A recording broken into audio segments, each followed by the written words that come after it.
Sun's out, guns out. More plates, more dates. Riots and diets. Welcome to Faith, Freedom, and Fitness, the podcast where God, government, and gluten collide. Introducing your host, John Turk, a former police officer, fitness cover model, and the real-life inspiration behind Sub-Zero from Mortal Kombat. He is joined by Michael Wayne Foster, a former school teacher, actor, and model who's graced the covers of over 800 romance novels. Get ready for the F3 podcast. This ought to be a fun one. Hey, John? Mm-hmm. Yeah?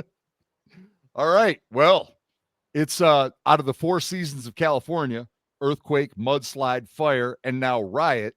It's riot season, John. So, being a Californian yourself and a former Californian, I thought instead of talking about, I don't know, all the who did this and this person started this, why don't we just talk about what it's like? I lived through one, you know. Did you ever live through a riot? Or No, never lived through a riot. Yeah. But I got trained as a police officer on what to do in riots and things like that, how to do crowd control, maintain the peace, and, obviously protect myself and the officers around me. So, yeah, a lot of that. well, I'm curious. Let's start with that. Yeah. So you do all of your police training and everything, and is it like, all right, it's riot week, or how do they do it? Is it you have a day? Is it like a class? What do you do? No, you basically it's like kind of like you do training classes, and it's like an 8-hour class, and you talk about it, and a lot of it goes hand in hand with like crowd control stuff, right? Like events, when you're doing events, when you have dignitaries in town, and there's going to be a lot of crowds, because easily a big crowd can turn into a riot. So that's kind of how you approach things, is you look at it like, we have a peaceful crowd right now, but at any minute, for whatever reason, this can go to shit, and somebody could start a problem. And then before you know it, you got, mad chaos like you had in L.A. King or the Rodney King riots. You had that with the George Floyd riots.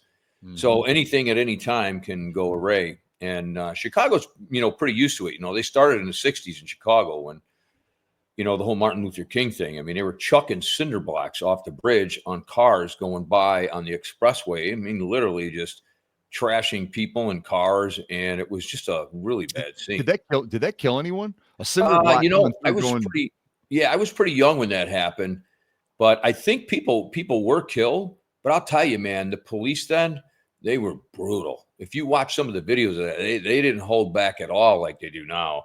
Like if you look with like the batons. Well, if you look at the Chicago police during the Martin Luther King riots, and then you look at the police during the, the George Floyd Antifa, BS riots, the police were standing there and people were chucking full bottles of water that were turned into ice at the police, and they couldn't do anything back. Now, if that was like the 60s, 70s, those guys on those horses would have trampled all those people. They would have been clubbing them like in Braveheart right off the horse. And they started to do that this year, in LA. You could see the officers were getting pretty pissed off, and they had those long sticks, and they were just smacking people. And then they were using the rubber bullets. So, were those rubber bullets that also they had paintballs, didn't they? I've never seen that before. They had like paintball guns up. They were going through. Yeah. Did you see that? Yeah. I'm sure it's got pepper. Yeah, they were shooting. Well, first of all, you shoot them with paintball, and then after it's all over with, you can identify who it was you shot, right? You know that you hit this person or that person. So it tells the next policeman, they tell everybody, hey, we're going to be using paintballs. It'll be this color. If you see a person hit with that, detain them, identify them, because we may want to talk to them.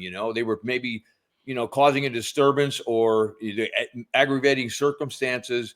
So it could be any number of reasons. And it's good that they were, doing it. Like the one guy, there was a actual video on the internet, and they shot him right in the groin. And you just see, he just goes right down. And it was a rubber bullet or a paintball? No, it was a canister of, I believe, gas, and they hit him.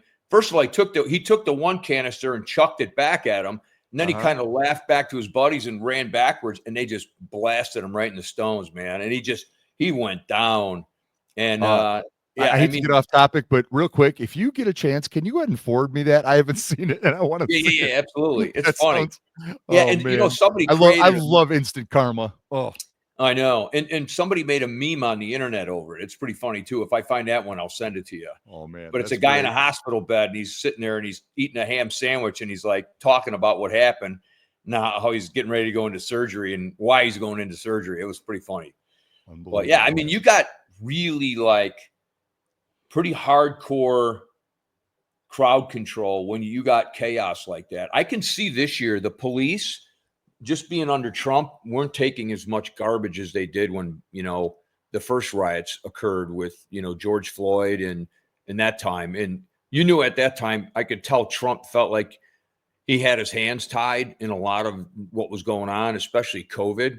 He was at the mercy of Fauci and everybody else. So a lot of his decisions weren't what he would do now. I know that now he has a lot of more chutzpah because he knows that the people surrounding him are in support of him. Whereas before his first term, he didn't have the support he has now. He didn't know who was real and who wasn't. That's why he had so many people leaving. He'd find out that they were really stabbing him in the back. And then they made fun of him because he was firing this guy and firing that guy. But he had to, because he would find out later that they were moles or they were, doing things behind his back. So leaking stuff to the press, that sort of thing. Yeah. And then he would find out that they were doing things. But this time around, he's had 4 years to strategize, to know who's for him, who's against him. They had no clue that he was going to win this time. They thought it was all over with. And the fact that they jailed him as much as they did is the whole reason that he got back into office, because they thought. Isn't that the craziest thing? Yeah, it is, because people could see it was all BS. And, and for me, sitting on my end, being an ex-law enforcement, I could see BS. And I don't know how people can't, especially the way they went after him and for the charges they went after him for. So you got to sit there and say to yourself, if they're willing to do this to an ex-president, what are they going to do to me? So that's scary to anybody else who uses their mind and thinks, right? I also want to throw this out there, as I was just thinking about like all the people, it was January 6th. That's the worst day in history of America, insurrection, all this stuff. I mean, if you compare, let's literally just take apples to apples here. If you compare that right there was a protest. It was a protest against some form of the political system. You know, that case right there, they wanted Trump to win. Okay, now let's take a look what's going on with the riots that are happening, especially in LA. It is a protest against a part of the political system. Right. The fact that this is the law and they're protesting against it. Right. And I would be willing to gander that there's a lot more damage, destruction. I don't know if there's been death yet. I don't think so. But that being said, with what's going on in the LA riots compared to what happened January 6th, yet those January 6th people were like locked up and thrown away the key. With no evidence or anything. No evidence. Not I got a buddy of mine. They weren't even charged with a crime. Oh, I know. I got a buddy of mine. Insurrection. And now they got Pelosi evidence showing Pelosi and like 2 other high-ranking Democrats, along with the Washington mayor, Trump saying, I'm going to call the National Guard. You need the National Guard. I'll okay it. And Pelosi and the mayor saying, no, we don't want the National Guard. So what's going on there, right? So my friend, fellow model buddy of mine, I think I can use his name now. You know why? Because he's got a pardon. Jimmy Flint Smith. This dude he got a presidential pardon because he was there. I was like, we're talking at a conference in San Diego. That's when I saw you in San Diego, and you took me to that. You took me to Mike's Ice Cream. What's it called? Mike's Yogurt. Mike's Patriotic Yogurt stand. The original Yogurt Shack. I'll give him a plug right now. Yeah. I love that guy. Yeah. If anybody wants to go to Carlsbad, California, and check out the original Yogurt Shack, give this guy support, man. He's a big Trumper, and all the liberals just gang up on him like they do anyone who's wearing a Trump hat, and they're just bashing him with horrible reviews on Insta or on Yelp, Google, everything. Yeah. And you know what's funny, Mike, is his business is actually taken off because people are replying on there. They're seeing that. Like me, if I saw that, I'd go right in there. I would support anyone who these liberal. And if you read the reviews, it's kind of funny because none of them are cutting his yogurt down. They're all talking about the Trump thing, and they're giving him 1 star. And then he calls Yelp, and Yelp won't do anything about it, even though they're not talking about his actual service and his business. It's, they're going after him because of his political beliefs. And part of the reason he did that is because he's really tired of the hypocrisy on the left. And not only hypocrisy, how they've turned it around to make it this Trump is such a fascist and a Nazi. And if you believe that, you're a fascist and a Nazi, which is completely not true. And obviously he's won again, and a big part of the country believes he's not. And so he's just really fed up with it. In fact, the more negative reviews he gets, the more emboldened he is. Now he's replying to him. He's a real funny dude. And But see, that's the difference, though, John, with the way we think and the way that the other side would think. They're going to attack him as a character. They're going to take time to go on social media. They're going to, this, that, and the other thing. Or if you and I walked into a yogurt shop and it had Kamala Harris and Tim Walz everywhere, I'd be like, I'm just not going to come back here again. I wouldn't go Karen out over it. Yeah. It's like, it's just like, just go join an HOA and just shut it blows me away. It's like, okay, so the dude's got a Trump flag in there. If you don't like the store because it's got a Trump flag in there, just don't go back. But to try to start fights online, and you showed me some of the stuff that they put down. It's disgusting. And I'm like, really? That's just because he's got a Trump, whatever. Anyway, I digress. Where's I going with this? The riots. So going back to the riots, I think the biggest thing when you look at a riot, what the police are trying to do is stop it from escalating. But I'll tell you, once it escalates and a policeman's attacked, you're taught in law enforcement that you usually one up the force. So if some guy comes at me and he chucks a rock at me, I'm going to go beat him with my stick, right? But if some guy comes at me with a knife, he's getting shot. So you always one up the force. And you start out with rubber bullets. So the guy comes at me with a stick, I'm going to shoot him with a rubber bullet. Or if he approaches me when he's not supposed to, he's going to get, a stick or a rubber bullet, or get taken to the ground and arrested. So that's kind of how you handle it. The horses are there mainly as a deterrent, because horses are big. And you see a cop on a horse, it's a big deterrent to a crowd, because it's like, whoa, it's like Braveheart, right? You got these dudes in these uniforms, these big sticks with these giant horses in front of you. I'm not going to be able to, how are you going to get the cop, first of all, up on that big horse? That horse rears up, you're going to get stepped on. And if you get behind and that horse kicks you, you're done. So, I mean, it's a really good deterrent. So that's why they do it. But, all in all, when it's, done and over said and done or whatever, the policeman is there for crowd control and to protect themselves and other people. The minute and the property, right? Aren't they trying to protect property?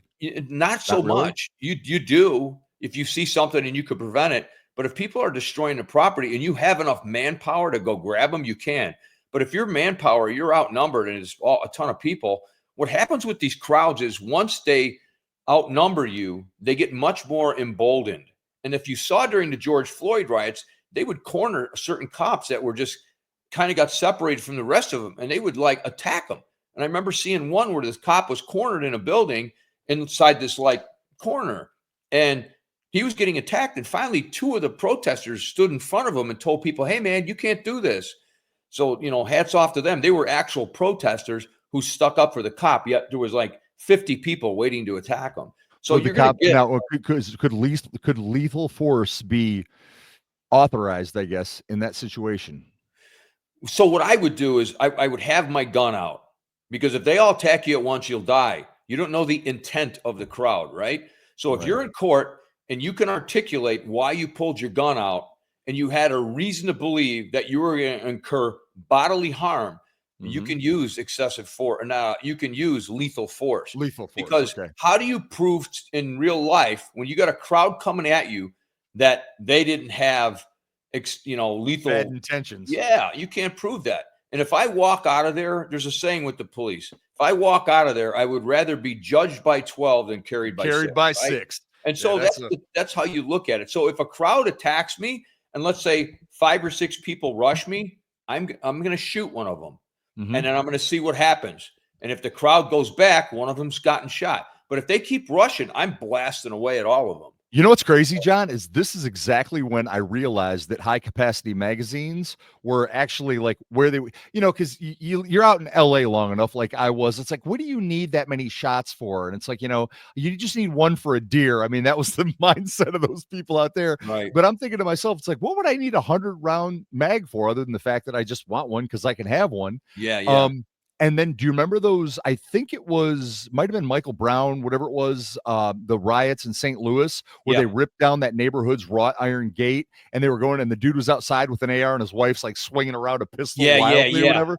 Yeah. And then they arrested him. And they arrested him, of course. But it just got me thinking about that. And it's like what you were just saying, you're there, and if there are 50 of them coming at you, I mean, this sounds so zombie, you know what I mean? Here come the zombies. You got to shoot a couple. They're just going to keep coming. That's Yeah. where a high capacity magazine comes in, because you're right. With Sure. the pistol, let's say it max 17 rounds with a handgun, you know, but I mean, if you've got some, 45 banana clip AR-15 or AK-47, and you, after about 15, the crowd's going to turn and go the other way. That's for sure. Yeah. Where a handgun, you might get overrun. You can tell the difference between a rifle round and a handgun round. Oh, that yeah. Rifle round is, you feel it in your chest, and you know that's a big gun, and there's a lot of rounds I need to get out of here. Yeah. This isn't going to be a little a shot in the arm. This is arm blown off. Someone defending them is going to be shooting at the people coming at them, not the people running away. So more than likely, the whole thing with the whole Trayvon Martin, you remember that one? The hands up, don't shoot. You know how they were able to solve that case, and the guy was lying about what he was saying. The cop attacked him and just shot him. Was you had witnesses from the neighborhood say that the guy, he had his hands up and he kept walking towards the cop. Oh, you're talking about Michael Brown, not Trayvon Martin was the George Zimmerman, the fight, and then he got shot, right? Yeah, that was that one. Yeah, so the Michael Brown one, Michael right? Brown, sure. Yeah. Okay. Yeah, and I so remember. What happened is he had rounds in the top of his head, because the officer said he came at me and charged me, and I was nervous because he's a big kid, and I didn't want to get my gun taken away. And as he came at him, apparently there was a little scuffle beforehand, and he pushed him back, and then he ran at him, and he shot him. When he shot him in the top of the head, which meant he was telling the truth because he had his head down, and he was rushing him. So all the witnesses then confirm that. But, you had a crowd, and then you had the media, Al Sharpton and all these guys giving a different narrative, just provoking everyone into believing this false narrative. And then you had all the people up in arms over that incident. So what's really sad is what the media has done is it's pitted law enforcement against the citizens, and they've made law enforcement the bad guys, not to trust them. So now you have all the criminals are getting released out of jail on nothing. They don't get, they hold them for a day, they get arrested, and then they let them go. And then a judge releases them and lets their case go, these liberal judges. And before you know it, you have no respect for the police. You have lawlessness. And then you come up with laws like San Francisco. You can steal a certain amount of merchandise and nothing will happen. Oh, that was in LA too. I remember when it happened, because okay. they were so I always looked at the cops as the good guys, right? So we lived up on top of the hill there in Glendale. Yeah. Whenever a cruiser come up, I come outside and wave and like, "Hey, how you doing, Ted?" Officer Ted. I got to know all the guys.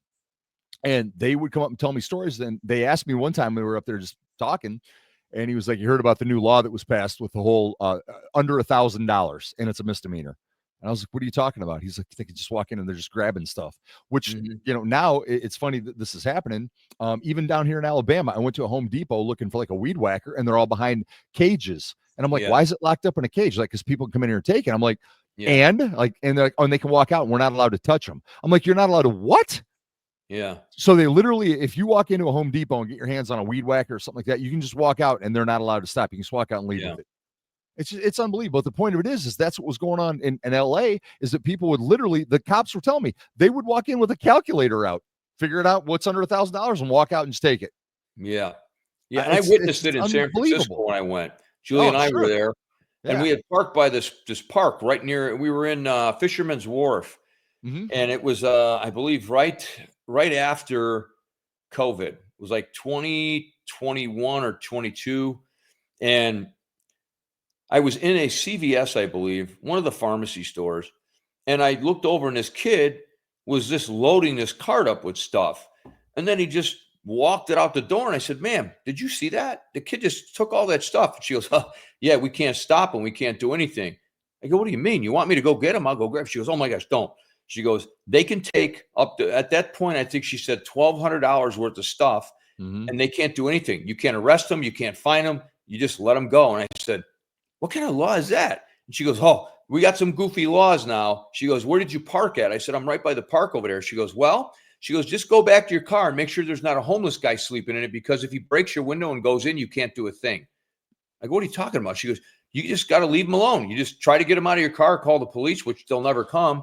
She goes, "But now they have rights too." And I'm like, So I go back to my car and I look, no one's in my car, but I notice all the broken glass on the street. And I said, this is insane. Who runs a city like this? A Well, Democrat. Gavin Newsom did. Yeah. Now he's the governor of the whole state. So he's doing a great job. Yeah. And we can only hope. The thing that I hope the most for is that Gavin Newsom in 2028. I want him. I just think that, he's got some great policies. He's just going to make America be wonderful. John, make it make sense. The guy took one of the best cities in the United States and turned it into a dude, it is a third world country up there. My buddy Nick, I told you, my Armenian friend, he's like, we're going to San Francisco. It's going to be great and all this. And I'm like, why are you going there? It's a hole. And he's like, no, Mike, come on. Mike, I'm telling you, it's going to be great. I'm like, all right. So they go up there. He comes back, looks like he saw a ghost. I'm like, what? He's like, they let in the homeless people and they piss on the floor and it smells of the urine and the marijuana and the drugs. I'm like, right? And it's just like, it's so you got a guy that happened under his watch, right? So he goes on to become the governor of the state. Well, how's everything going in LA these days? I mean, if you look at California in general, maybe with the exception of basically California, where you look at the major cities, they're just becoming third world countries. You know what I mean? And it's slowly starting to affect places like where you're at, Temecula, out that way. It's like trickling out. Everyone says like whatever happens in California, everybody else feels it like 4 years later or whatever. Yeah. Well, okay. So now we've got LA, or let's say San Francisco, where Newsom's from, and that spreads into California. Now, California, everyone's fleeing to get out of, and then that's going to spread. Gavin Newsom's going to become our next leader and spread that all across the United States. I mean, I don't understand how these people can't see that these inner cities are dystopias. A guy that I used to hang out with, a teacher, a huge liberal guy, and I hung out with him before I even ever knew anything about politics at all. And I remember one of the last conversations we had. We were talking about Detroit, and I asked him, and I really wasn't political. Like, I didn't understand the policies or anything like that. My dad wasn't a big political guy, and so it just wasn't in my family. So I'm asking him, I said, I got a genuine question for you. I'm like, why is it that all the Democrats always defend about how great Detroit is? Oh, Detroit's such a great city. It's a great city. I'm like, it's a shithole, dude. I'm like, and this is before Doug and the mayors cleaned it up. In the last 10 years, Detroit, in all fairness, has had a resurrection where there's people downtown and shops. And I went down there and there's like, a Starbucks and white chicks jogging at night. I mean, let's keep it real. This is the D. That never happened in my lifetime. Where's I going? Where's I going with this? But Detroit. Where was I going? Where was I going with this, John? I had a thought. I just lost it. We were just talking about how Newsom. I know. I'm sorry. My bad. The guy that I stopped talking to. So anyway, my bad. So he says, I said to him, I said, why is it that every Democrat defends on how great of a city Detroit is? And he's like, Foster, you're piteous. And I'm like, I'm piteous? He's like, you're just piteous. You're always looking for the negative and all this. I'm like, I'm asking a question. Here you have a city that once was the 5th largest city in the United States at 1.8 million. Now it's, I think, around 30. I definitely under 20. Columbus, Ohio's bigger, and it's like 610,000. What happened? It wasn't because it was awesome. Look at Austin right now. Look at Huntsville. Look at Nashville. All these cities are blowing up. Why did Detroit lose almost half? Is that because it's awesome? I just want to know. And you're piteous. And I'm like, you know what? We're done here. Obviously can't be reasoned to. So my point being, John, is that it's obvious to see that these cities have pretty much all the same policies and they're failed cities. And it's just to say anything, people just, now we don't get to work anymore. He's a right-wing extremist or whatever. It's like, man, if these Republican cities, or if they became Republican and they became literal dystopias. I mean, I told you with the Korea thing, doing a movie in Korea, I could not believe how clean that place was. And they're even like, Japan's even cleaner. And then I get back to LA and I'm like, I would be embarrassed for one of my new Korean friends, like, come see me in LA. They'd show up and be like, holy, is this South America? This is Central America. This is literally I've been in Nicaragua.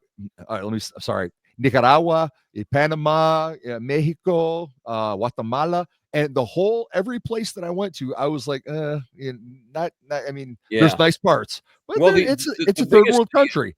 They look better than LA, John. Yeah, when you look at don't have the amount of tents in Newsom, it's like, it'll never get cleaned up unless your name is President Z from China. Remember when he came in, he cleaned up San Francisco and a bat of an eye. That whole area was homeless gone. It was completely cleaned and sprayed down. Which goes to show, and let's keep it real, that our government does hate us. You'll do that for somebody else, but you won't do it for your citizens. And it's just, I just hate the fact that it's just the whole, I don't want to call it apathy. I don't know what to call it, but it's the fact that just Americans are like, they're okay with this. Like, okay, there's restaurants that I like in Detroit, but I'm going to drive up there on a date, but I know that I got to go certain roads because if not, I'm going to get carjacked. Why can't you just drive there? I mean, it's like, why do you have to worry about these neighborhoods that you can't go there, can't do there? And it's like, because they're crime-ridden holes, and our government, instead of doing, and this is where I listened to Tucker Carlson and Ted Cruz the other night. I highly recommend listening to it because I listened to a little bit of it. Yeah. And he's like, you politicians care more about what's going on in Iran or Israel or North Korea, wherever it is, and your own citizens are living in a third world country. So, I mean, every time I just cringe, and I don't want to get into the whole geopolitical situation, but this is what it's come to after war, after war, after war. It's made me to the point where it's like, I got a great idea with this whole foreign policy thing. Put me in charge. Because you know what I would say? Rest of the world, hi, we're America. We've got better than any of you when it comes to weaponry. We're going to walk out now. You guys, you do you. Good luck. The whole Israel-Palestine thing, all that predated us by a couple thousand years. So good luck with you. We're going to go do us. Now, if one bad thing happens to any American anywhere in the world, the country that you have, be it North Korea, be it Iraq, be it Qatar, whatever it is, we're going to turn your country into a sheet of glass. You've been warned. Have a nice day. Want to trade? That's great. But we're taking our military, we're taking our troops and going home. Good luck. Yeah. And I'm just, because it's just, and you know what we're going to do with all that money, all the trillions, billions, and trillions of dollars we spend on that? Why don't we start by fixing the infrastructure? We've obviously got a drug problem. We should be dropping bank. I'm talking like B2 and cruise missile bank on programs that help rehabilitate people that were drug addicts or that had, having treatment for people with mental disorders, all this stuff. All that stuff needs to be cleaned up and fixed. It does. If we're going to make this country truly great again, all that stuff's got to get fixed. And where's the money going to come from? We spend so much money overseas. We got riots on our streets. We've got homeless everywhere. Fecal. I mean, it's like, oh, we can't go into Venice this week. Why can't you go surfing in Venice? Because it rained. What's that mean? Well, all the homeless people in the city of Los Angeles that poop and pee and do vomit and whatever everywhere all over the city, when it rains, that flushes right into the Santa Monica Bay. Disgusting. Yeah. And it's like, why do we have to live like this? So I don't know. That's my 2 cents. When I think about these riots and all this stuff, and I'll say one more thing. Now that I'm on my soapbox, John, now I'm getting torqued thinking about living out there. So you were trained to deal with riots. I lived through one. I lived through the St. George Floyd, our patron saint of fentanyl and robbing pregnant women. I'm sorry. I got to say it. When I saw that he robbed a pregnant woman at gunpoint, now that that's sorry, buddy. Passing counterfeit money. It's just whatever happened, and then once again, there's a narrative on that one too. It's like, okay, everyone said Chauvin killed him, and it's like stuff is showing that he actually died of a fentanyl overdose. And let me ask you, you're the police officer. What I've been told, it's standard issue when you've got someone down to have your knee on their back. Yeah, you do. You put your knee across the back and the shoulder. And when you look at that, what the media did, and they did the same thing in Rodney King, they show the worst angle they can and they clip it. So they show you only that view that you can see where it looks like that cop's knee is on his neck. And it wasn't, because when you had the other officer standing there, you can clearly see his knee isn't on his neck. So when you get him back in the car, the reason he couldn't breathe was because, number one, he was having issues because he just got done, fighting and rolling around. But it wasn't he couldn't breathe because of the knee on his neck. He was on fentanyl. His heart was racing. He was wrestling with the police. He kept talking, laying on his stomach. So he had a whole host of things. But the main thing was his heart gave out from the amount of drugs he had in his system. And the media is so irresponsible, and they wanted to pit people against the police, this whole defund the police, that they're willing to push any narrative to really mess up our country. And it really did, because a lot of people now, first of all, you don't have people wanting a police job. So you have a lack of people coming into the profession. And now you have an excess of people leaving the profession that are retiring early, just don't want to work in some of these major cities. Taking the buyouts. Yeah. And so what caused that? The media. And you talk to anyone that works right now, like I walk up to him, I tell him, hey, retired policeman, blah, blah, blah. And then we just get on the subject of what's going on. And I'm like, dude, you would not believe it. It's like unfortunately, I got 10 years left. And a lot of them aren't even being aggressive in anything. They're just like, okay, if you're going to go after me when I do my job, I just won't do my job. And it's sad because you'll be on the street, you'll be doing your thing, and then you look at a crime and you think, okay, am I going to get in trouble for this because of the race of the person or because of, the status of the person, or a lot of people have, this whole mentality with the gender dysphoria. And, you come across a person with, their pronouns aren't right and you can be sued for saying the wrong thing. I mean, who wants a job like that, right? So everyone's going to suffer in the long run. The bad people that pushed it are going to suffer, and the good people that didn't want it are suffering. So we're all suffering together. And what gets even more frustrating is us, people like us who want law and order. There's nothing we can do. And the other people that wanted chaos because they want chaos because Trump's in office are all happy that chaos is happening because they want to get rid of Trump so bad. And it's so sad. Look at the parallel between law enforcement, your former career, and education, my former career. So much of what you said could align with what's going on in education as well. People don't want to be teachers anymore. They're not going to put up with that for how much money? And the thing that got me is the other day is seeing that leader of the teachers union, that Brandy Weingarten or whatever. Yeah. She was up there screaming about, peaceful protests and all this. I mean, it was insane. Peaceful. And I'm just thinking to myself, I mean, so to be a teacher, you have to bow down and adopt this, riots are okay, extreme far left style to be a teacher. Who's going to want to do that other than leftists?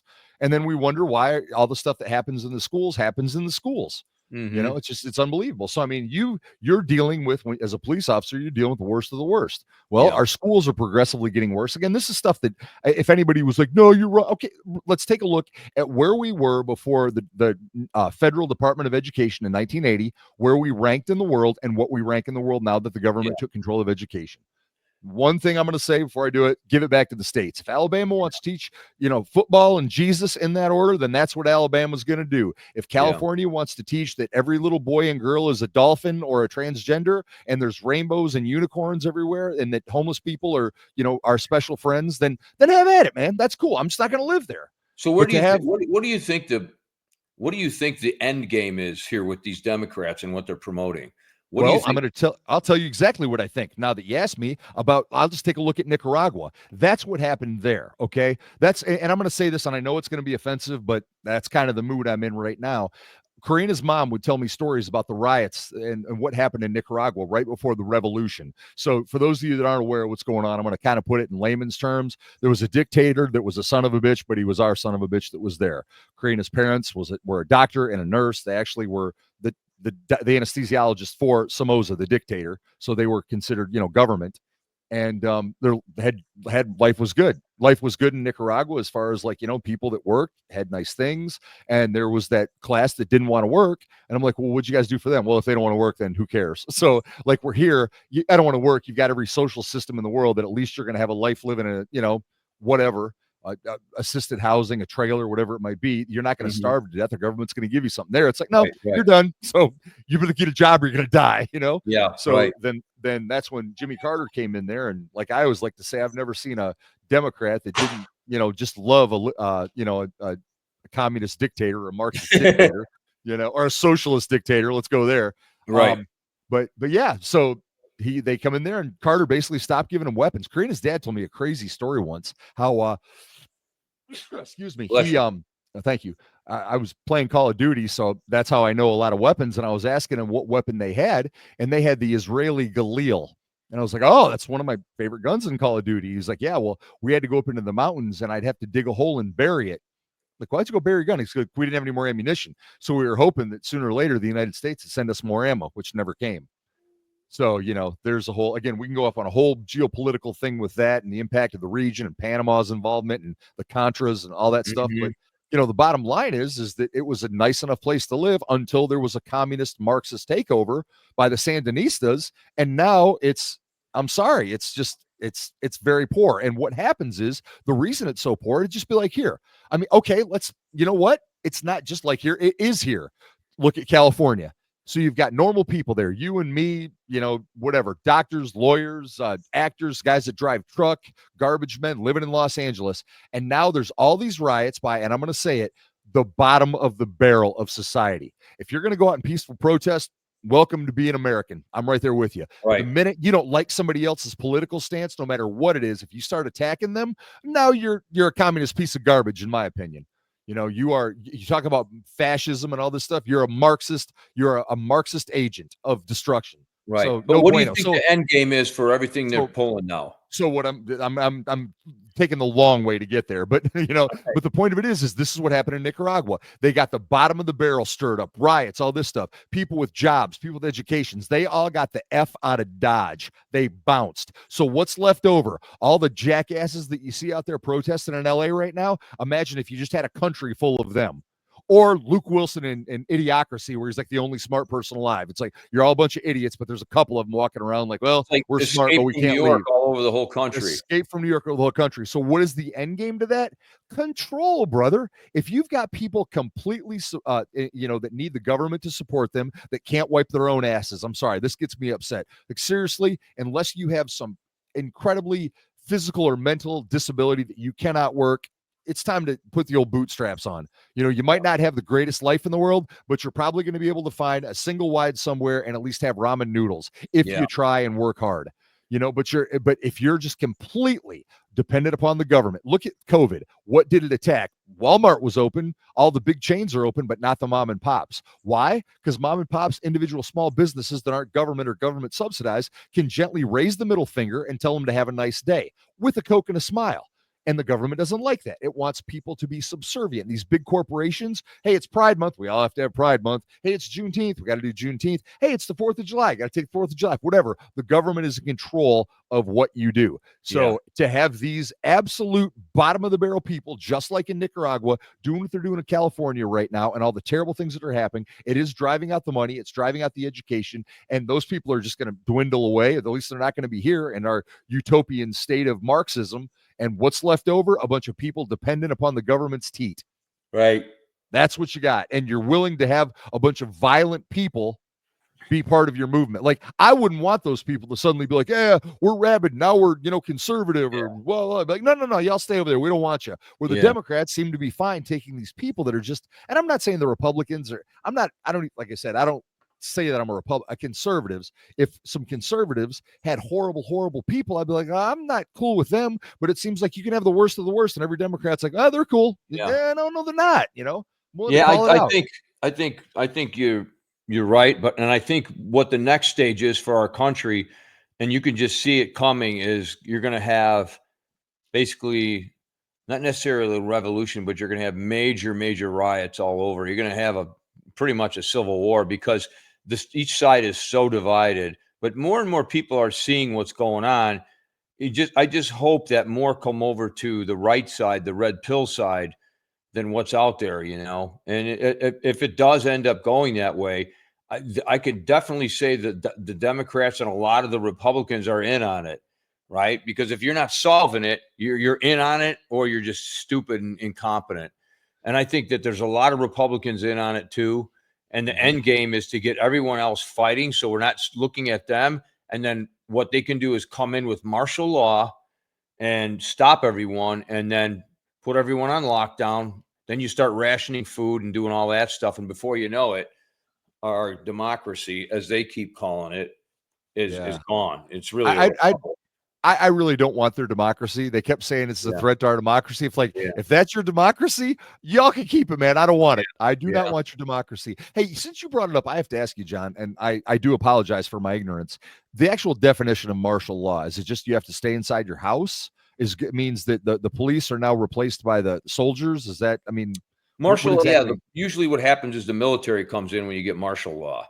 And then martial law it could involve, I'm not exactly sure, but I know that when you have martial law, certain things come into play, like curfews and things like that. And more than anything, the military comes in.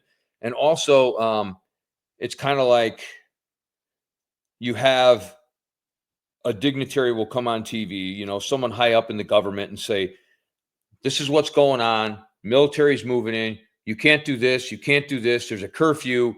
blah, blah, blah. I'm basically dictating your whole life until supposedly things get under control. So Okay. if you look it up on Google right now while I'm I'm chatting, trying I to. believe, It yeah, froze on me. Here we yeah, go. it's Okay, here we go. Martial law is the temporary imposition of military rule over a civilian population, usually during times of emergency like war, rebellion, or natural disaster, yep, when civilian authority is deemed ineffective. It involves right, the military taking over of the functions of the civilian government, including law enforcement and judicial process. right. Oh, okay. So it's just Yeah. total military takeovers, martial Yeah, law. Got it. I knew it's all military involved, but what happens then is you'll have somebody will come on TV like the president, and usually when the military takes over, it's martial law. There's a lot of the Uh-huh. politicians have no power. The military runs everything, and I think that's the part they left out. So if you're a politician, like you get Maxine Waters comes marching in My with her, congressional authority. My yeah, yeah, congressional authority. they're gonna just stick the M16 in her face and say, "Go sit down, sweetie." And you don't have any pull in martial law when you're a politician. The only one that I think does is the president and the vice president and the speaker of the house, because those are the top three people. Oh, And so it's not, it's okay. So this is still under martial law. The president still has control. It's not like the generals have taken over. I believe that the president still has control to do certain things, but Mhm. generally in martial law, the military takes over because it's a completely different scenario now. Now, I think the president, I'm not sure because that's a legal matter. And Uh-huh. I believe the president does have some authority as well as the two others I named, because the main job you're having martial law is to get the country under control. And then once the country's under control, it's turned back over to the local officials. But until Mm. then, I believe that the president, vice president, and the speaker of the house still have some kind of say in matters. All right. I hate to go all Revolutionary War on you here, but okay. So what if the government's like, yeah, you know what? I'm sorry, the military is like, we're just gonna sort of stay in control right now, and what are your cops gonna do about it? Yeah, I believe that they can do that. They can just, once military law is declared, you as a policeman, you got to listen to whatever the No, federal government tells you. I'm saying indefinitely. If they go full Soviet Union, full Nazi Germany, if they're just like, we're going to stay. I mean, I know we're like, oh, that could never happen, but why do we have the Second Amendment? I mean, imagine, like, let's say these riots. All right, here's a Yeah, scenario. technically, These could riots they? get out of control, right? Yeah, And then, that's a constitutional matter. I don't know enough about constitutional law to give an opinion on that, but I think that all scenarios are different. You could have unrest, but when you have martial law, you have to first decide, is martial law because of an outside invader or an inside invader? right, And I think each scenario has a different play when it comes to the military and who has control and who doesn't. right. Oh, So I think I'm sure of all that. What I'm saying is that, like, I'm saying hypothetically speaking. right, I right, mean, let's say our greatest fears come to life. What if, like, let's say that the riots are out of control. Let's say it's like 4 or 5 months of martial law. And then right. when it's all over with, the senators or your friend Maxine Waters is like, all right, now we're back. I'm back in charge. And the military is like, no, you're not. And the generals are like, you know what? The whole time you were doing the no kings thing, we really were planning it. Bow to King Trump, and the Yeah. military's everywhere. Well, It's like, I think at could that you point imagine? you could have if they've cleared the airways and the power's given back, and then the military doesn't give it back, then I guess it's considered a coup, a military coup, Oh right? yeah, well then that's gonna So that would be your civil war. It'd be military versus civilians, because I can't see anybody that you want to talk about what's going to bring the right or left together. There you go, martial law, and then the military's like, we're not giving it back. Republicans and Democrats, I would, well, at least if the Democrats no, haven't drinking too many no, soy you know what they would lattes. do is they would blame us and see what your guy did. It's a totally. And in old days, I Yeah, would but they'd say, want to yeah, fight against it though. They'd at least want to fight against it, wouldn't they? Because I certainly would. If the if it's Trump, military they took would. If it over. was their own people, they would justify it. That's how far Oh, gone the Democratic voter is. I They hate are to say so it, but go yeah, blue no matter who, yeah, that if it yeah. was a Biden doing it, they would. First of all, listen, Mike. When COVID Good point. happened, what did all the blue states tell their citizens? If you see someone outside in a gathering or a mass, call this number and narc on them. And people were doing it. I So know I they do were. not I trust know, the know left. they were. I Yeah. know they were. So, Yeah. so if you're talking about the citizens would come together, It would never happen, because right now it's right versus left, blue versus red. And those people would say to us, you caused this. And we would be fighting amongst each other. That's what they've wanted. And if it was Biden in office and we were pissed, they would be calling the Gestapo, turning us in, because they already showed they would do that during COVID. You know, okay, so the only way we're gonna I almost got in fights inside Costco because my mask was like this. I don't know if I told you that story. I had my mask over and I was wearing my glasses and my breath was fogging my lenses up. So I pulled the thing down and I had a guy literally come running at me with his cart screaming, pull your mask up. And I stopped. I let go of my cart. I go, what are you doing, man? And he goes, pull your mask up. And he ran by me and I stopped. I got in front of him. I'm like, why don't you pull my mask up for me? And I just stood there and stared at him. And then he wheeled his cart around me and went around. And then I went up to the checkout and here he is two lines over.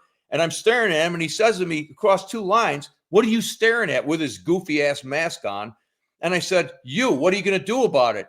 Well, obviously he wasn't going to do anything, but he was acting tough. He was like the guy that's hold me back, Fred Sanford. and like he's going to come and tear me up. And he's being held back by who? Mom behind you? No. So all the next thing you know, everyone heard us, heard him yelling at me and me laughing. And they all came over and converged. And I said to the manager, he says, what's going on here? I go, this guy's nuts. I go, he tried ramming me with his cart because my mask was down over my nose. And now we're in line here and he's still going on with it. And the guy from Costco says to me, hey, man, just pull it up over your nose. He goes, dude, these people are insane. He goes, I've never seen anyone so bonkers. He goes, we get 2 or 3 fights a day over this stuff.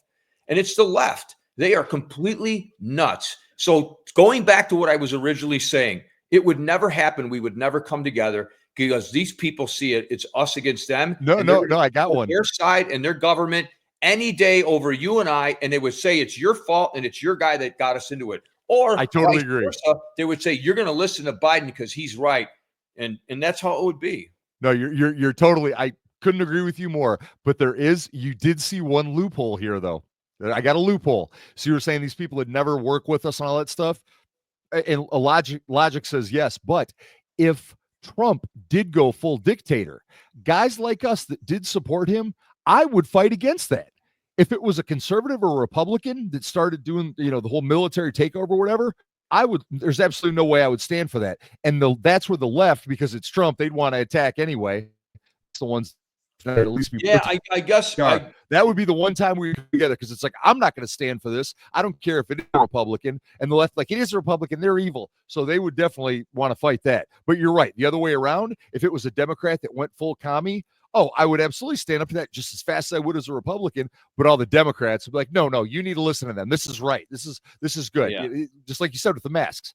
I mean, I saw it happen. It's everything you said, 100%.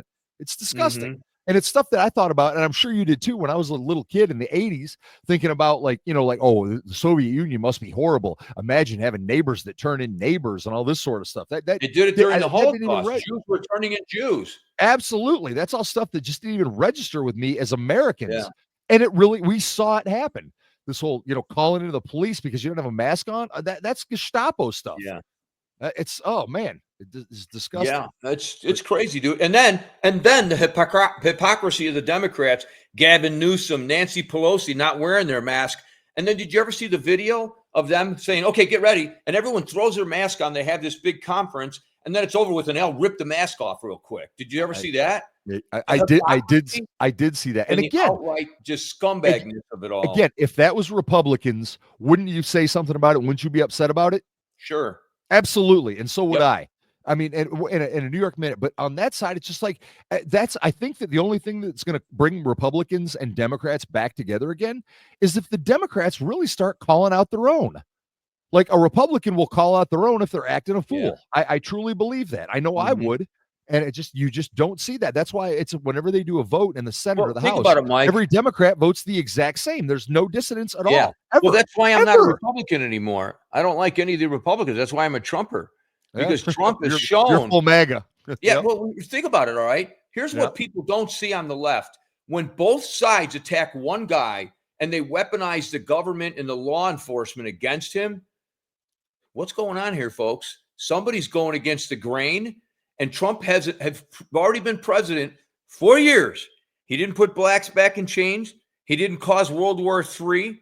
He didn't do all these things. And now they're saying, whoa, look at what we're in right now. No. That was caused by Biden, everything that's going on now. That's when Russia attacked Ukraine. That's when all the other unrest started. And now Israel has attacked Iran. That's been something in the works for years and years and years, simply because I agree, Iran should not have nuclear weapons. But to make a long story short, these people on the left are no one that we should count on that's going to come together with us on an issue involving the government. They just won't. And it's sad because they're so brainwashed. It's blue no matter who. And they don't see what is happening with their own party. They don't see the corruption in their party, the hypocrisy in their party. And it's so big, but yet they ignore it. And they tell you to shut up. It's misinformation and blah, blah, blah. Misinformation. We know it started from in the lab in Wuhan now, which we were all called idiots for believing that. The vaccines 95% safe. Well, not really. You need a booster. It's only 30% safe now. Well, not really. You need another booster. Not really. Now we're on 9 boosters. At what point are you going to realize you're being lied to? At what point are you going to realize they look at VAERS, which is the vaccine injury website? If you look at that and how many people have been injured by the COVID vaccine, it's more than all other vaccines combined. And realize VAERS, none of the doctors were reporting it the first 2 or 3 years. So you have 2 to 3 years of no one reporting to VAERS what happened. And you have all these injuries. Yet these people cannot even, first of all, what's even crazier is they don't even want to admit the 400 increase in cancer, heart disease, all these things right at the rollout of the vaccine, all these things. They're ignoring it. And they're saying it's not, it's BS. I even go to the doctor and I tell them I'm vaccine injured, and they get this skeptical look on their face. Like, yeah, sure. Are you an anti-vaxxer? And I'm like, this is a doctor. What makes me more disgusted than anything is the medical profession has completely lied and completely stuck up for the people who are killing people. And when you look at their Hippocratical oath, the main thing that they're there for is to do no harm. And what do you do when you go into the office? You need a COVID vaccine. They are completely ignoring their Hippocratical oath because they know that this vaccine is harming so many people. And they're just trying to hide it. They keep trying to hide it and they keep pushing it. But so much has come out now in so many studies. And I send it to my clients that are big Democrats. And I did it once and I got in a big argument with them. They told me I'm an anti-vaxxer and you're spreading misinformation. Don't even talk to me about this. Instead of saying, John, being curious, knowing how into health I am, tell me a little bit more and let me make up my decision. Right away, they want to shut you down. And it's amazing to me that they have been completely brainwashed by the Democrats. That's all you can call it. Because if you get in a discussion with them, it's not a discussion. The minute you disagree or you agree with anything that is on the right or not left, they turn violently vulgar and angry. And it's to me, I sit and I say to myself, how is this possible? What is wrong with you? I just don't understand. The thing that gets me is I don't understand the lack of questions. So like if you were my personal trainer and I know how much you know, which is a lot, and if you started bringing the stuff up, I'd at least be like, I hadn't heard about that before. Where did you read? You at least say something like watch Dr. Robert Malone, something like that. Like, all right, I'll at least listen to him, and see what happens. And then I can make up my own mind. Maybe I'll go down that rabbit hole, but I just don't like, this whole, like, just, I always call it the kneel before Zod. I don't like this blindly kneeling before Zod stuff where you just automatically, okay, I'll do it. I'll take it. It's fine. I mean, and I mean, I'm sure you had lots of peer pressure. I did too. This would be a good segue into the diets phase. What would you put in your freezer if we had a revolt or some kind of martial law? What would you have in your house? How would you survive on a good diet? Well, it's funny you said that. So earlier I was saying that I kind of wanted to talk a little bit about, since we're talking riots and diets. I lived through the LA riots. I was there, the George Floyd deal. So when that happened, I remember we were, and I'll get to the diet on this one because we were locked up for a few days. Mm-hmm. So I remember just all of a sudden I was TV came on and it showed like some, live thing where people were starting to throw stuff and go crazy and everything. And then I'm watching it. And the thing that really tripped me out is I started going down into like Santa Monica and Marina Del Rey and places like there were like Lululemons getting looted.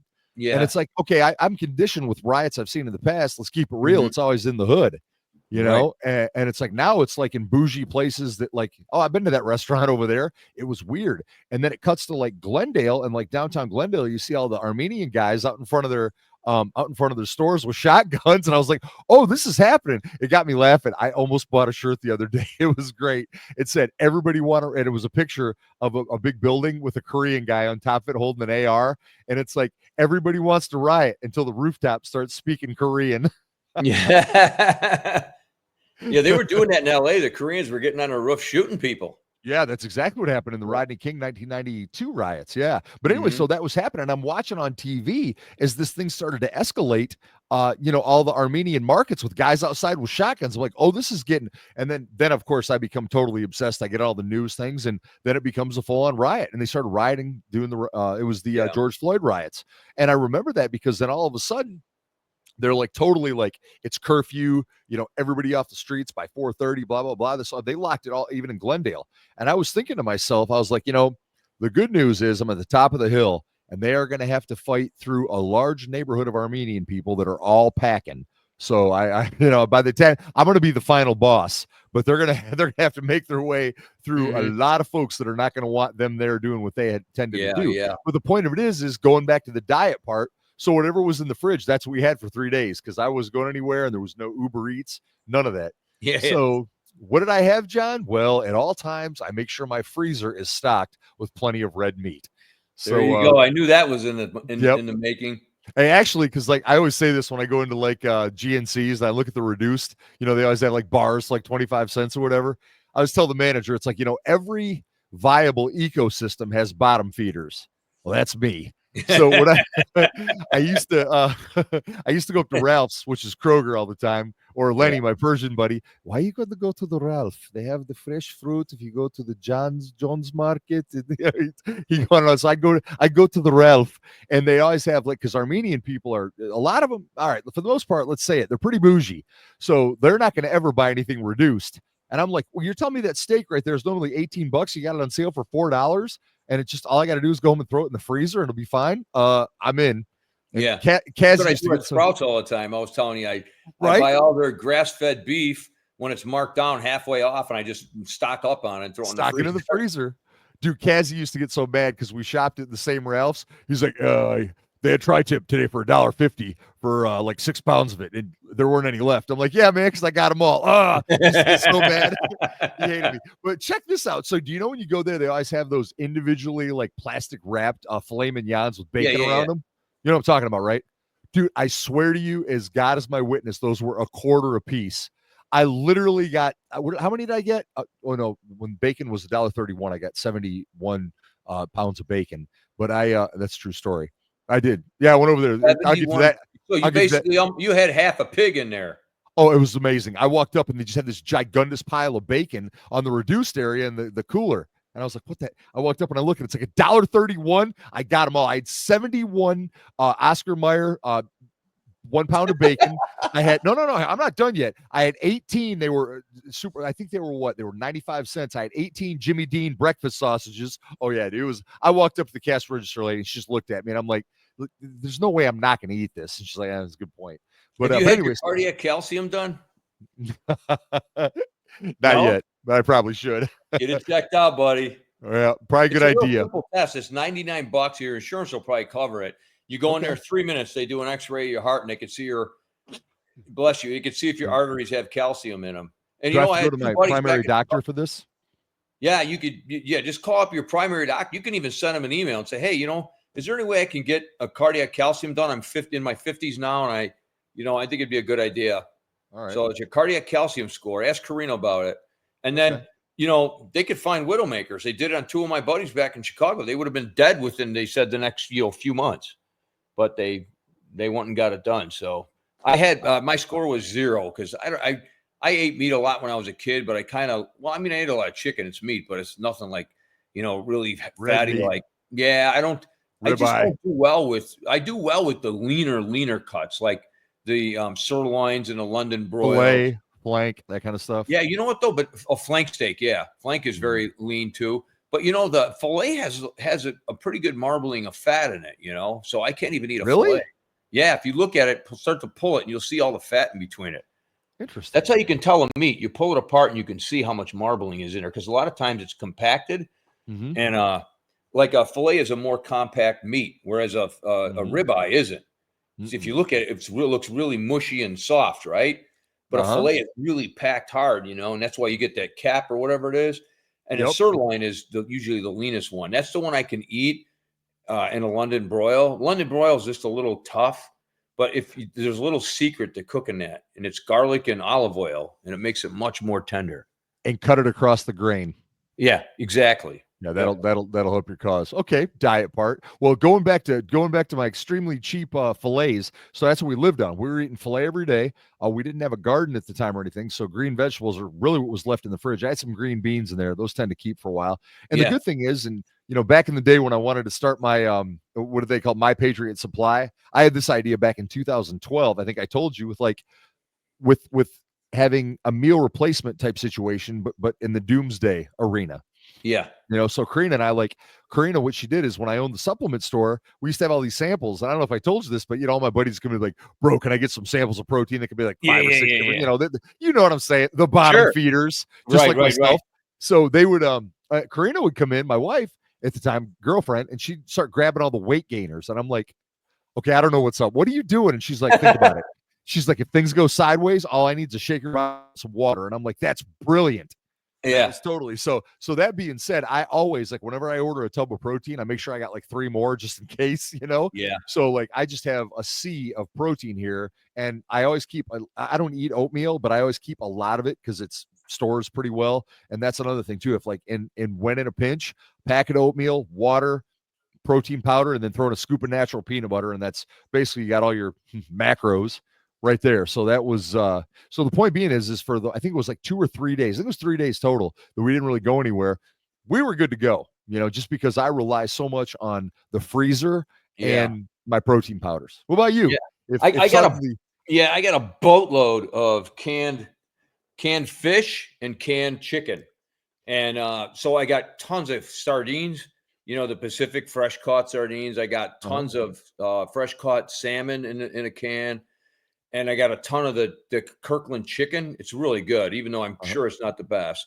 But that's that really white. It's that really white chicken, right? Yeah, I got some of that. Yeah, soft and really good. So I got a ton of that stuff. I got enough of that meat to probably last me 6 months. And then I also have a ton of oatmeal with protein powder. I have a lot of canned vegetables, canned fruits. I have a lot of bags of quinoa and chia seeds. I have a lot of nuts. Stuff that's high calorie and doesn't take up a lot of space, Very smart. And so basically walnuts and almonds. And then I have some powdered milk. It's in pasta. We have pasta too. I have jars of canned olives just to add a little more variety, and cans of tomato paste without the skin, because the skin is what really kind of irritates. But so that's pretty much what we got. And I got a storage shed on the side of the house. And then I got a battery. I got a solar powered battery that's got 4 solar panels with it. So it'll last up to 12 hours. I can run my fridge off of it. I was going to say, and what are you going to do about the freezer or the fridge? There you go. Yeah, it's the 4 Patriot one. And the solar panels will go out. I just get a long extension cord, bring it into the house. It plugs into the solar panels. And we got sun here a lot, and then I could just run that power all day. Yeah. And so it's I've already used it. It'll run at the same time I can run the refrigerator, the blender, the coffee maker, and all my stuff in the house. And if I didn't have the panels on, it would last probably about all that stuff running about 4 hours, 5 hours. Oh, wow. Okay. Yeah, I would just turn it off at night and let the panels replenish in the morning, and it doesn't take long to get the power up. And so that's my other thing. And then also a lot of ammo, and you got me turned on to the 22 rounds. I think that's a great idea. Right? They're cheap. You can kill all kinds of small animals with them. There it is. Including humans.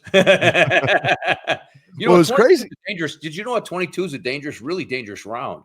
Let me tell you why. Why? My grandfather was a butcher, and that's what he used to put the beef down with. He'd walk right up on him, shoot him right between the eyes of the 22. Big old cow. Yeah, it goes in your head and ricochets all over. So when exactly, it just bounces. Yeah. So when I got into investigations, I had to go to the Chicago police morgue, and you watch them cut up dead bodies for 8 hours a day for a week.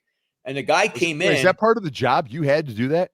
Yeah. Well, at least in our department, it was. You once you became a detective, you go to this interrogation and interview class, and it's called READ. And for like 6 weeks, you learn how to tell if people are lying or not. That's the big thing, right? And then you go for a week to the morgue, and you watch them cut up dead bodies, and they talk about what killed them. They showed you how, and then they tell you about evidence and everything. So you got to learn all that stuff, Then you get an evidence class. You get all that stuff. But we were in the morgue, and a guy came in, and they said, this guy died. He was shot in the arm. And everyone's like, what do you mean shot in the arm? Did he bleed out? And he's like, no, the bullet ricocheted, went up his shoulder, hit his clavicle, and ricocheted down and hit him in the heart. So that's how much velocity was in that 22 going through the body, ricocheting off your bones. So this guy got shot in the humerus and died because it ended up in his heart. So, I mean, that's crazy. So that Kel-Tec P17 that I have, it's got 17 rounds in it, right? So I took it out a few times shooting at pumpkins. And I mean, the thing about it is if you take other rounds like the 40 cal 9mm, whatever you got, 357 SIG, if you take that, you're going to have so much, recoil that it's going to be harder to stay on target. With that, I could take 17 rounds and get those down range really fast and stay on target because it doesn't really kick. It's just, so it's like, yeah, you're right. Yeah, you get that long barrel on those handguns, those 22 handguns. You ever see those barrels? They get the really long ones. Those things are accurate, man. There's no kick. You can line those sights up, and you get those things right. You're going to be accurate from pretty far away. Yeah, that's very, very true. So yeah, I tell you, it's as cheap as it is, just having, that again, my thing is not just so much for self-defense as it is. I mean, even though that comes in quite handy, it's just the fact that there's so much small game that if something happened, and I hate to be the doomsday prepper guy, get your tinfoil hat on, but if things go sideways, that's the kind of stuff that's going to happen. And I'm thinking that you would probably fare better out there than I would here, because think about it. Let's keep it real. How many hunters out there, other than my buddy Barry over in Temecula, how many real hunters are you surrounded with that would be able to go out and live off the land and all that kind of stuff? Not many, probably, out in California. They're used to ordering from Uber Eats. They're not going to be like, oh, let's go on a hunting trip. At least not that many. Here, everybody hunts, everybody fishes, everybody. I mean, so the animals that are here, these rednecks out here in these hills in Alabama, they're going to get them fast. I mean, it's like, zoom. It's gonna be like, there used to be squirrels here, but there's a lot of rabbits out here. I could live a long time off of the rabbits because they're all over here. And then you got other small game that's out here. So I mean, I'm right by the mountains too. That's the other thing. The thing that scares me about living where I'm at is I'm pinned in the corner. I can't go south. I can't go west because of the ocean. And if I go east, it's the desert, dude. And once I get out of where I'm at, to the north is LA. You're trying to, and then the other one, the only option is going up to LA, and that's where everybody would be heading. So you wouldn't even be able to get through. Think about it. You are literally in the best geographic climate, the best climate in the United States, in my opinion. But you are absolutely in the worst place to be in a SHTF moment. Yeah, and think of this too, Mike. San Diego's the number one target for our enemies. Because of the military here. Oh, you got the Air Force. How many carriers are there? Yeah, there's carriers everywhere. Yeah, you got the Marine base. You got everything here. People will say, no, it's the safest. And I say, no, they're going to try to take that out. Just like if a nuke's coming in, San Diego is definitely top 5. Yeah. As is Huntsville. Did you know that they call this place? My buddies were talking. They call this Pentagon South. Yeah. There is a ton. Because of the NASA. That's why. Well, there's NASA, there's Space Force, there's the FBI's got all their new stuff here. Everybody I know, it's crazy. When I lived in Michigan, everybody one way or the other, if they weren't a teacher or a doctor or a lawyer or something, everyone worked at either Ford, Chrysler, or GM, or a company that built latching systems for it or did this. It was somehow connected to the automotive industry. Then I get out to LA. Everybody's either a writer, a producer, a casting director, a grip, a sound guy, an actor. I mean, it was just like, that's it. Then I get here, it's like, what does everybody do? Missile defense. Well, oh, what's that? Well, like, imagine a nuclear missile's coming in. Like, we shoot that out of the sky. I'm like, oh, And they're like, you see what's going on in Israel right now? I'm like, yeah, like that's us. I'm like, okay. It was crazy. I got to tell you the story. So my buddy Mike, I love this guy. Him and his wife, we go to dinner with him one time, and Allison is just this just nicest little cutest little thing just sitting there. She's like, how y'all doing? Southern accent, the whole shebang. And we're having Korean barbecue. Shocker. You never saw that coming. So we're sitting there, and I was like, Allison, you know what I'm asking, man, what do you do? And she's like, oh, I'm in the Javelin program. And I'm like, javelin missiles? She's like, yeah, well, I got to go to Alaska next month and we got to test them. And I'm like, oh, so it's like you're sitting here, it's just, nice. You think just nice little housewife. I thought maybe she was a teacher or something. No, she goes out and shoots javelin missiles that bust tanks. That's what she does. I'm like, dude, this is crazy. Everybody I know, missile defense one way or another, or an engineer. It's bananas. So point being is not only the stuff that's here, but the intellectual properties as well. That would be, you're going to hit a lot of PhDs in this area. So it's man, you're right. South Mexico, West Ocean, East Desert. You got to go to the one place in the zombie apocalypse, like stay out of the cities, and the only place you got to go is LA. Oh man. Yeah. Oh, that's horrible. Yeah, I think one of the things I'm worried about is transportation, because your car ain't gonna work. So I thought of getting Julia and I a tandem bike just to get on it and be able to get out. But I went and looked, you know how much those stupid tandem bikes are? They're $5,000. For a tandem bike. Did you say $5,000 for a tandem bicycle? They start at $5,000. Yeah. Isn't that insane? Yeah, I went and looked at the bike shop here, and I told the guy, I go, that's ridiculous. How come you're selling them so much? He goes, go look at some of the other ones. They're $8,000 and $9,000. I go, what? For a tandem bike? He goes, yeah. There's not many makers, so people want them, and they're in demand, and there aren't many of them. And I'm like, wow. He goes, if you could find a good used one for $2,000, jump on it. And I went, Facebook Marketplace. I thought about that. I looked, there isn't any. I saw one on there at the time I looked, and it was really beat up. Oh. And so I got to think about what we're going to do in that situation. Well, I'll tell you what Karina did when I first met her. I thought it was a little weird. She had a Harley 883. And I'm like, you're a biker chick? She's like, no. Think about what the freeways are going to look like when the apocalypse. She's very doomsday prepperish, right? She's like, think about what the roads are going to look like in LA when the apocalypse happens. I'm like, there's going to be cars everywhere. She goes, right, motorcycle. And I was like, you don't say. Yeah. So she literally had a Harley Davidson 883 to get out of here in case of the apocalypse. And I remember one time. That's your girl, man. She's smart. My girl. Well, so I'm not a motorcycle rider. Kazzy, of course, my buddy, he gets all the biker rolls, but he really rides his big Harley. And one time there was something that Karina had to have done on her bike, and she needed me to ride it. So I had to ride the motorcycle from where we were in Glendale all the way over into the valley. And Kazzy's like, I'm going to, follow me and all this stuff. John, the whole way I was clenched, man. I was white knuckling it the whole way. It was terrifying. And then Kazzy right at the end started splitting cars. And I'm like, nope. So I got there, dumped it out. It was horrible. I could not imagine having to ride a motorcycle out in those. I mean, when I first got to LA, I was going down Sunset at like 2 a.m. I was bartending at the time, got off work, driving, and I saw this motorcycle accident, and I saw 2 big lumps with a black plastic bag over them. And I was like, yep, motorcycles are not going to be for me. Yeah, Julia refuses to let me get one. She's like, that's where I'm putting my foot down, And I grew up riding motorcycles. I had a street. I rode it on the street, and I almost got killed a few times. One time, like a dummy, I hate to say it, but I was driving drunk. It was 2 a.m, and I'm going home on the expressway going 130. Wait, you were driving drunk on a motorcycle? Yeah, 130 miles an hour. And my front end mic started going like this. And I thought, wow, if I don't slow down, I'm going to go flying right over the wheels, and I'm going to be a big mess. And I just slowed down, and I could hear a voice.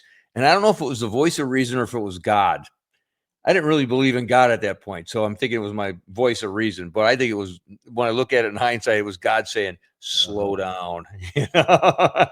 Dude, I mean, and then after that, I just started having doubts about having a motorcycle. I just decided, this is stupid. I'm driving it drunk, and why am I doing this? It's just really dumb. So I ended up getting rid of it, and it was a good decision. I'm glad I did. I've seen so many bad accidents then when I became a policeman, and it's like, oh man, not good. It's not if you go down, it's when.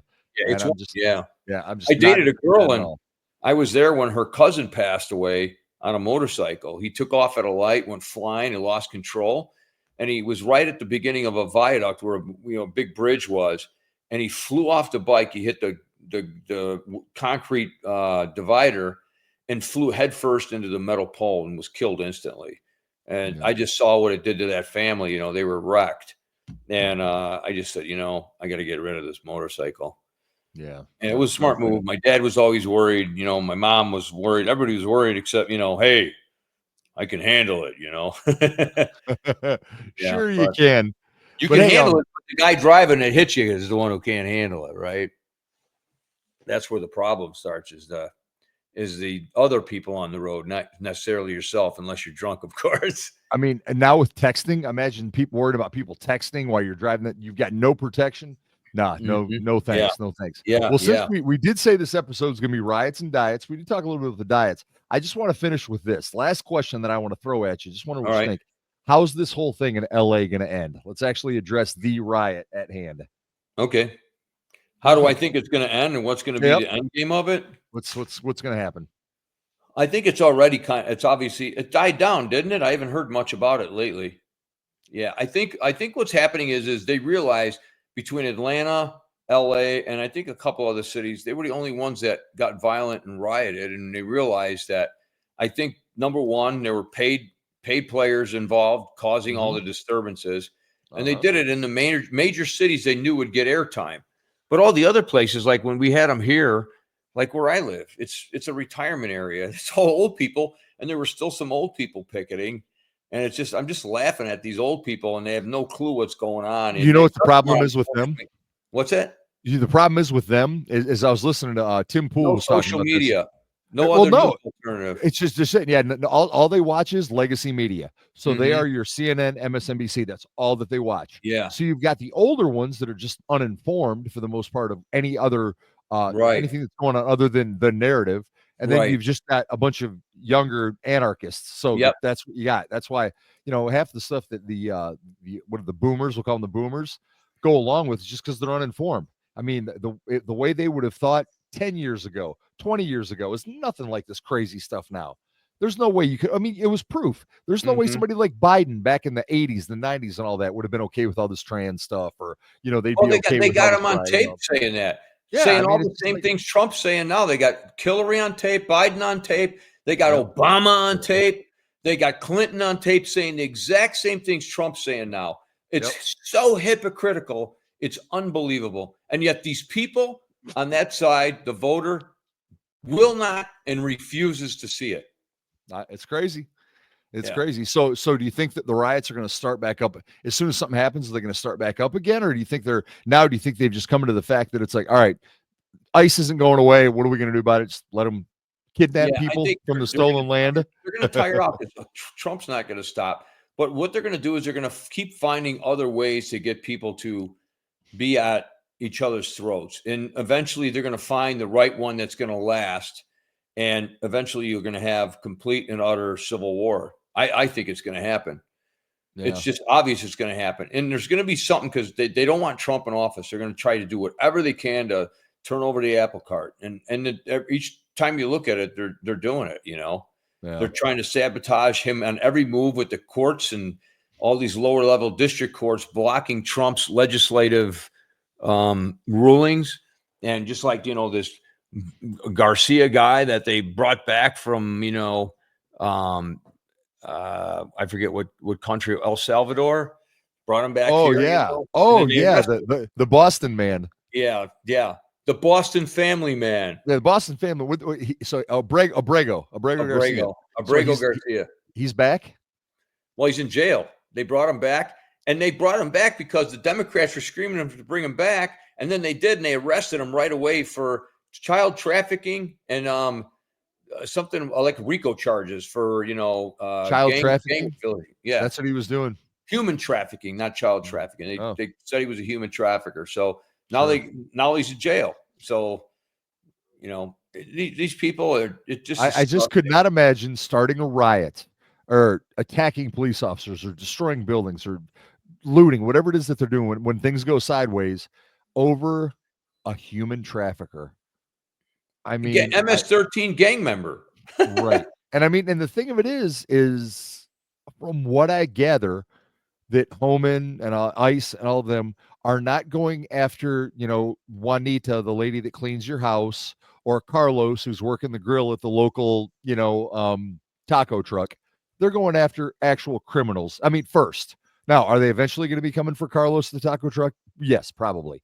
But the bottom line is that they're starting off, at least right now, they're going after the worst of the worst. Am I wrong, or is that's No, true? no, that's exactly what they're doing. And they're also what they're doing is they even said it. They said, listen, we're going after the criminals. If you're illegal and you happen to be with him, like in the house, you're going with them.